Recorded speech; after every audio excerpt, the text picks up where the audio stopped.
Baseball season starts tomorrow, and I, for one, could not be more excited. I am so excited to see what my Braves can do and what everyone in the National and American League can do. Lots of fun, exciting prospects coming up, lots of guys who have switched teams, and I want to see how they react to these trades and see what they do.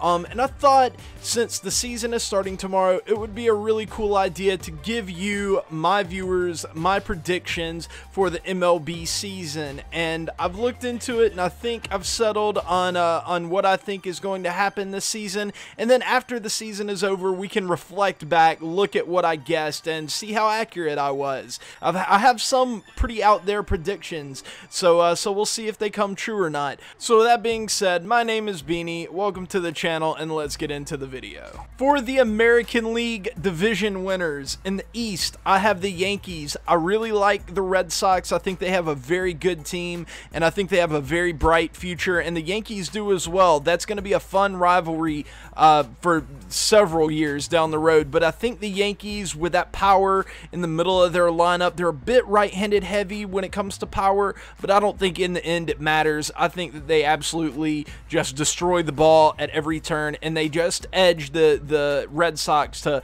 win the AL East. In the Central, I don't think anyone is going to really be able to compete with the Indians. I think the Indians are going to take that division once again. There are some very intriguing teams there, like the Twins, but I think the Indians are just going to have a little bit too much firepower. A few too many guys coming back that I think will be really good, that I think they take the AL Central. And in the West, I have the Astros taking that division. It's going to be a lot more competitive this year. I think that there are some excellent teams in that division, and I think a lot of those teams are going to be challenging for the wild card, but in the end, the Astros are just going to have too much firepower. I think the division winners are pretty clear, except maybe in the AL East. They have some very, very good teams in the AL overall this year. I think is going to end up being a little top heavy with the Yankees, Indians, and Astros, and maybe the Red Sox. But overall, I think it should be really interesting. And in the wild card, I have the Red Sox. I think the Red Sox will definitely be, I kind of have them locked in to that first wild card spot. And then the second wild card spot gets a little iffy. You have the Twins. You have a lot of teams in the AL East. And then you have the Mariners and the Angels, who have done a lot this offseason to get better. And it'll be interesting to see how they kind of respond to all of that. In the end, though, I kind of have a bit of a surprise, and I have the Mariners taking that second wild card. I think that they are one of the surprise teams this year that comes through and is really successful.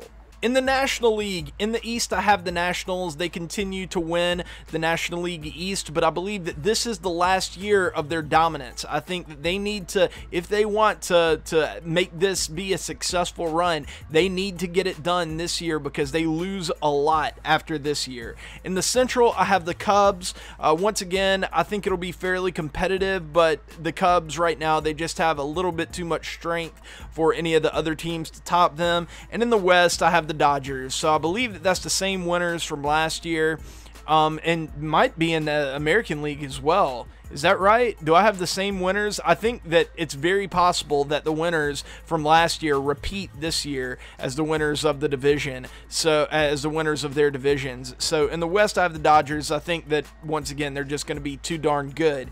In the wild card, though, it gets a lot grayer, because there are so many teams who have young players, kind of unproven players, but very talented players that are coming up and could be really, really surprise teams this year. I mean, teams like the Braves could come up and surprise. I'm a big fan of the Braves. I don't think they will. I think the Braves will be more in that 78 to 82 win range. Don't think they're quite there yet, but they could. They have the youth and the unproven talent there to be one of those surprise teams. I don't think they will, though. The first wild card team that I have is the Rockies. I think that they get back into the wild card this year. And then the second wildcard team I have is the Brewers. They just missed last year, but I think this year they pushed through with the additions of Yelich and a few others. I think that they have enough firepower now that they can make a run in the playoffs.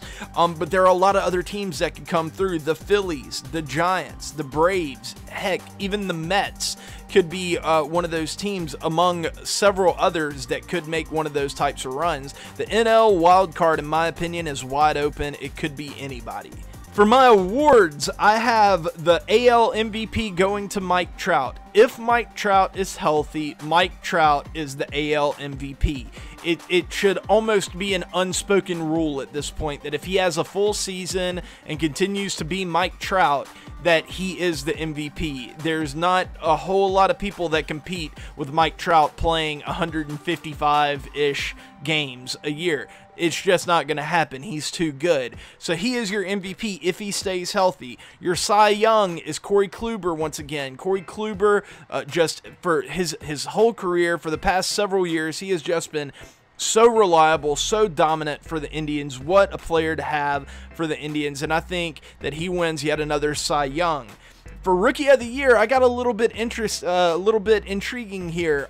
It was pretty tough. It came down to a few candidates, but I ended up going with Willie Calhoun. Willie Calhoun, if you don't know, is a very interesting prospect. He's very, very small as far as height goes, but he has a ton of power, and he has such a good stick for someone of his size. He's a very, very intriguing guy at the plate. The only problem with him is that he's not the best defender, and it's really kind of difficult for him to find a spot. It'll be interesting to see what the Rangers do with Willie Calhoun, but I think in the end his bat is going to be so good at the major league level that he ends up winning MVP. I don't think you'll be able to deny it to him, but, you know, we'll see. There are a lot of really good prospects in the American League this year. For the National League MVP, I actually have Chris Bryant having an MVP caliber season and taking MVP this year. He no longer has Giancarlo Stanton in the league, and I think that Chris Bryant could be in for a really, really big year. I'm talking maybe 35, 40 home runs, a 300-plus average. I think that this is the year that he really just puts it all together and becomes a superstar. He's already kind of a superstar, but I think he kind of takes it to that next level this year.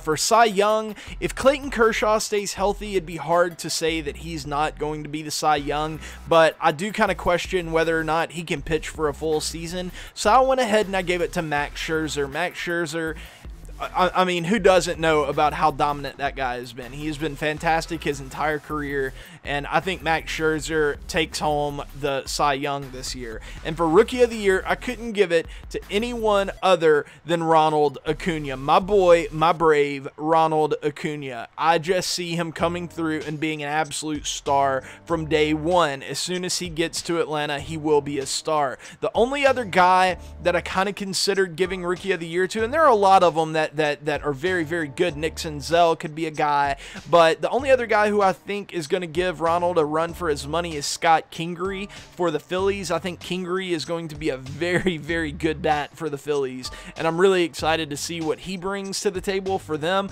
But in the end, Ronald Acuna, that five-tool defensive stud that's going to hit a ton of home runs, steal a ton of bases, hit for average, hit for power, all of those things. I think he is going to be the Rookie of the Year this year, and he's going to be a superstar moving forward.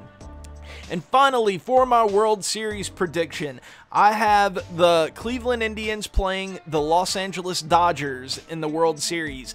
I definitely thought about going with the Yankees or the Astros to make it to the World Series, but I kind of wanted to pick kind of a dark horse, not really a dark horse, but, you know, if it's not the Yankees or the Astros, it's got to be somebody, and I picked the Indians. And do I think it's likely that they make it to the World Series? Probably not, but this is my pick, and I think that if any team has a chance to kind of come through and upset the balance between the Astros and the Yankees, it's the Indians. And I think that they are going to be very, very good this year. But I do have them losing to the Los Angeles Dodgers in the World Series.